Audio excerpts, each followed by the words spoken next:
Zig workers தான் வந்து நேரம் காலம் பார்க்காம தொடர்ந்து வெயில்ல சுத்திட்டு இருக்காங்க. இவங்க தான் மோஸ்ட் அஃபெக்டட்.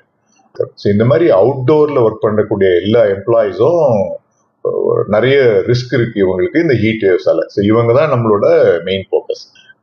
ரொம்ப சிம்பிள் அட்வைஸ் என்னன்னா, இந்த 12 to 3 இதான் வந்து அதிகமான வெப்பம் வரக்கூடியதை, இதை டைரக்ட் எக்ஸ்போஷரை அவாய்ட் பண்ணணும்.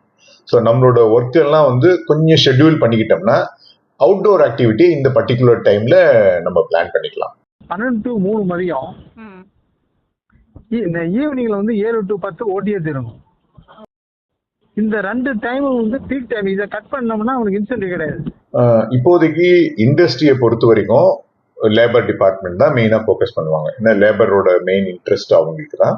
ஸோ அவங்க ஃபோக்கஸ் பண்ணுவாங்க. பட் எங்களோட ஹெல்த்தோட வியூ என்னன்னா, it's every once responsibility. So ஒவ்வொரு இண்டஸ்ட்ரியும் அவங்களோட எம்ப்ளாயிஸை தே ஷுட் டேக் கேர். ஒவ்வொரு ஆஃபீஸும் அவங்களோட ஒர்க்கர்ஸை தே ஷுட் டேக் கேர். அதுதான் இது வந்து சஸ்டெயின் ஆகும். ஏன்னா இந்த இம்பாக்ட் வந்து யாருக்குன்னா வரலாம். ஸோ அதனால லோக்கலா நம்ம we should make arrangement but our level also. Enforcement labour department வரும்.